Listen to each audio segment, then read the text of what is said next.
Our tree farm is the North Kachess Tree Farm on the northeast corner of Lake Kachess. We are on property that Steve and I acquired back in 2008.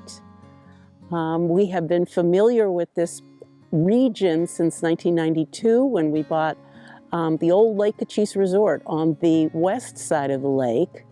And we watched this piece of property as it was logged in 1995. Our tree farm is about 216 acres. It was previously owned by Plum Creek and had been clear cut. It's got mostly Douglas fir from the replanting. It has some cedar, has some hemlock, has some alder and other, small hardwoods. I met Steve and Nancy, Steve in 2009. He was working on a landslide issue and I was one of the people that was working with him on that.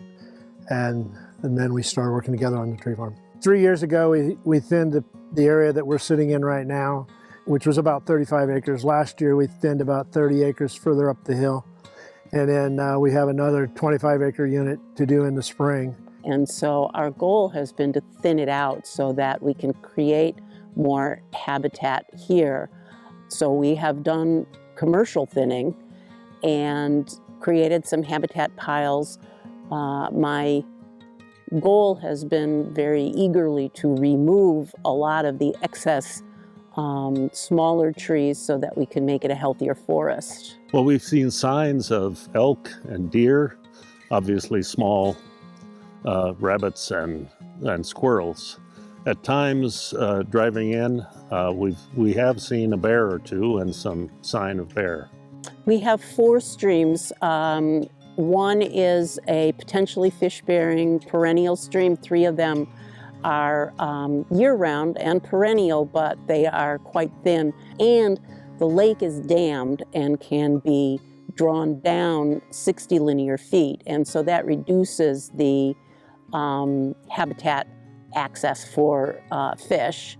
But the streams have remained even in some of the drought years. The streams, we're protecting them by doing road maintenance continually, and we installed the bridge so that we would overcome an issue that we had before we put the bridge in 2010. Well, you can see one of the challenges behind me of the snow in April. We have a short logging season because of you can't get in until later in the spring, and sometimes you get spring snowstorms.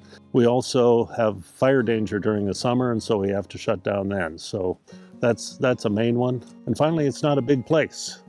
And so doing commercial thinning on what is a very steep slope, getting a logger to come out for a job like that isn't easy.